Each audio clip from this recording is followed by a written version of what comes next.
I'm about to get my first ride, solo ride. So in a few minutes, you're not going to hear anything again. Appuie. Appuie, vas-y. Fais sol. Attends. Ok, Fais semblant. Oui. ok. Yeah! Tu lâches ça, tu fais rôder le pied au sol. Uh-huh. En Appuie fait, l'embrayage. Prends d'abord l'embrayage. ok. Ok, mets en premier. Appuie le pied. C'est déjà bon. Le pied gauche, ça descend. Le pied doit monter sur le... Ok. Voilà. Tu enlèves l'accélérateur. Puisque c'est déjà en vitesse. Oui. On va juste décoller tout doucement. Entre temps, je mets mes pieds où? Oui, En haut? pose tous les pieds en haut.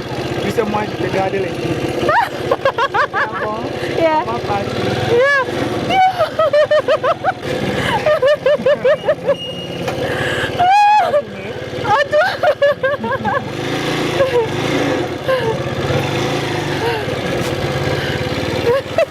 Pour garder l'équilibre. C'est bon.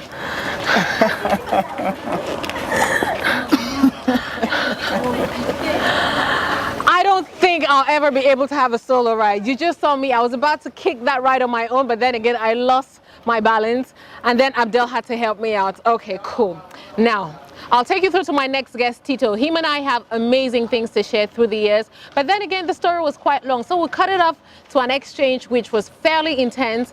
And he highlights on how you can build a business out of your talents and out of your passion. It's Tito Valery.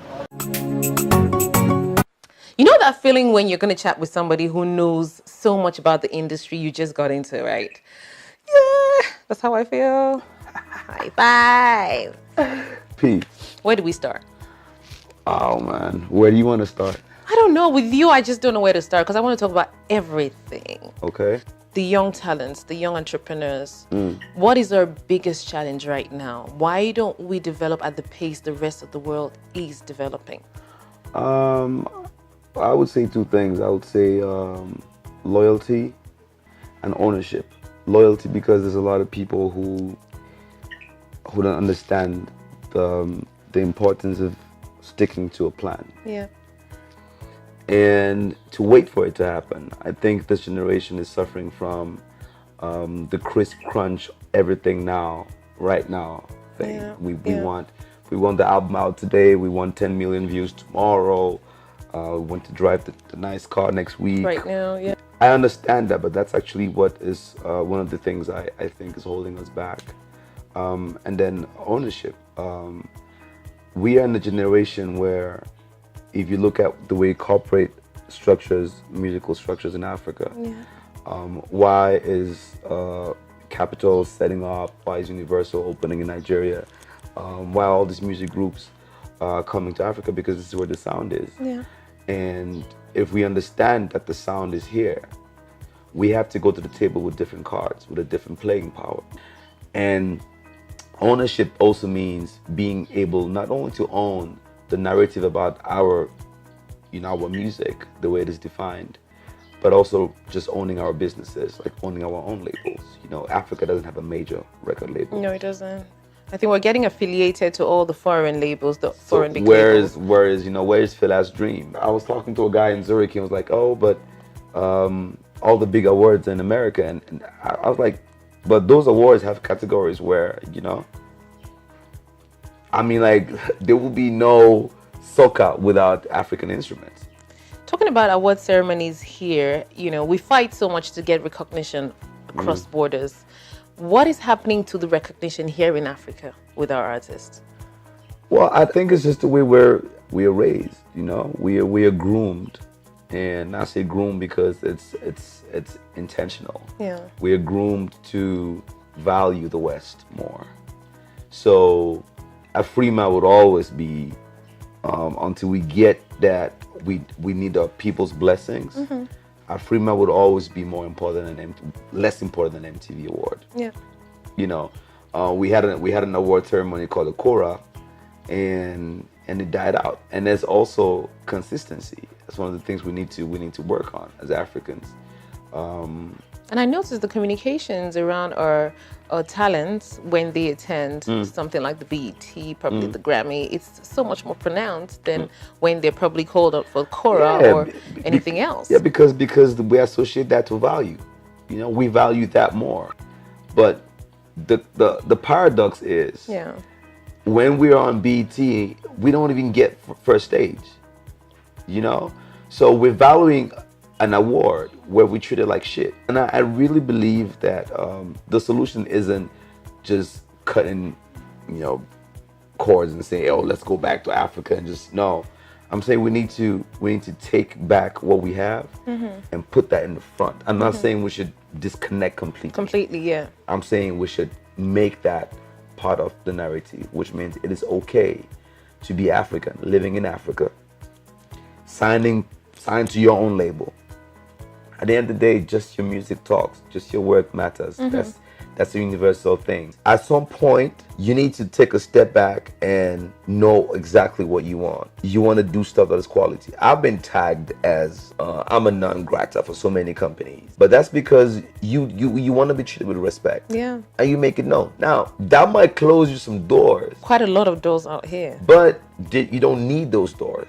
If you're working hard and you have values, you will attract people that have the same values as you. So when a door is shut, they're shutting out content, they're shutting out quality. When you take that bold step to start something that you believe in, something you trust in, you know, like we believe in quality. For some reason, we may not necessarily have the facilities to make that happen the right way we want it. Yeah. Now, when you come up, know that. When you come up with that strength to stand firm, your integrity comes into play, your values come into play, of course. And your psychology is one thing that you need to hold on to really strong. And I'm very interested in knowing how through the years you have held it down. I think my mom was a huge influence in that sense. My mom would, like all moms and their sons, you know, she would literally guide me through these things.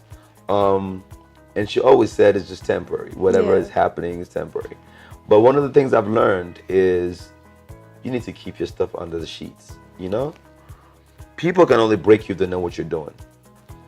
If you keep your stuff under the drapes, and so by the time they're trying to fight it, you're implanted. It's done. It's done and you're on the next thing. There's nothing to be done, yeah.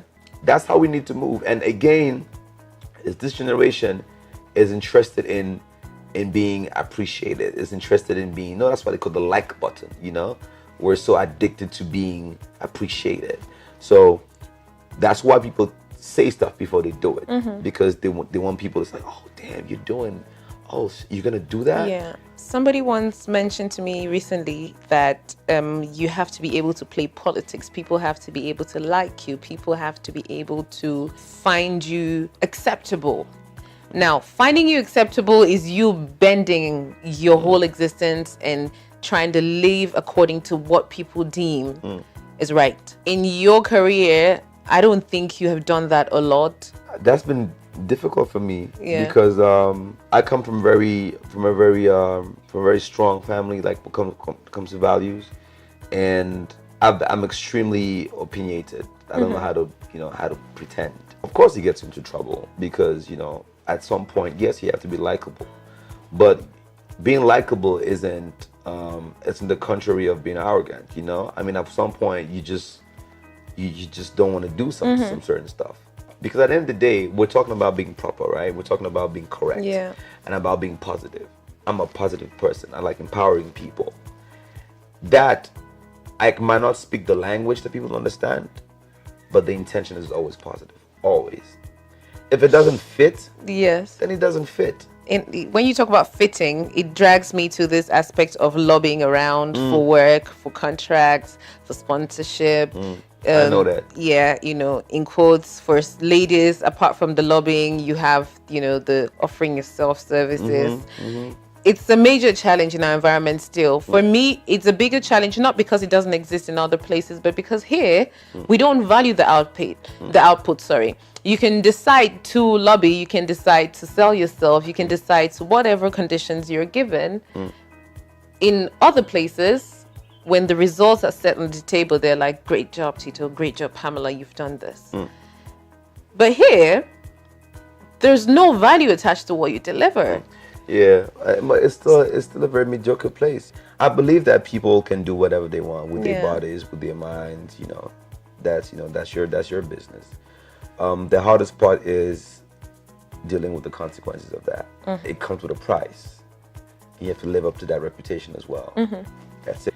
Here, the thing about value, and this is really still a recurrent conversation that we have, in our milieu, is what is success? When is a person considered successful in Cameroon? What is successful? A good house? Is it a car? It's still very superficial. What? It's still very and superficial. if you ask 10 people on the street, to you, what is success? The successful people in Cameroon, they'll tell you Samuel. They'll tell you this, but they associate that to money. Yeah. To material, to material things. That's not my concept. I think money is a means to get what you want. Food on the table, shoes under your feet, roof over your head, meals, and making people happy, people you love. But to me, success is when you've gotten to a place where what you have cannot be taken from you. Yeah. Your car can be taken from you. Your land can be seized. Your house, your everything. But when you got into a place where the knowledge, the things that you have done for people, can't be taken away from you. That is success. Yeah, and that's one thing we don't do much. Impact on society. When you get to the place where you are selfless, you blow up, and you start understanding the things that you're doing and you're doing for other people. It's their energy. You just connect to them, and then So I think this country would never take that away from us. It would never take away what our values are. It would never take away our concept of freedom, our concept of success, which is independent of material things. And we might not be on top now, but it's not always going to be like this. This is a lot of wisdom from my very old friend Tito. I'm sure you can tell from this exchange that there's so much to talk about. There's so much we need to develop. Yes, we can be. I haven't even had time to really dig into your person like I really wanted to, because we have so much to share, especially based on your experiences. Glass half full, not half empty. Let your work speak for itself, and please find the energy, the strength to carry your dignity and your integrity with you wherever you go. Now I'm gonna have to apologize because I didn't succeed to go on a bike solo, but I promise you before the end of the season, I'll be the one riding you all over Douala. Based on my guest today, it's key and important to follow your passion, but at the same time, don't forget that you can always create a business. You can always make a business out of your passion. We young people have it in our power to build our futures. Until next time, you check us out on our social media platforms on Facebook, Instagram, and Twitter at The Miss P Show. Abdul and I are going to take a ride, and it's been Miss P, and I'm Simply Deep. Bye.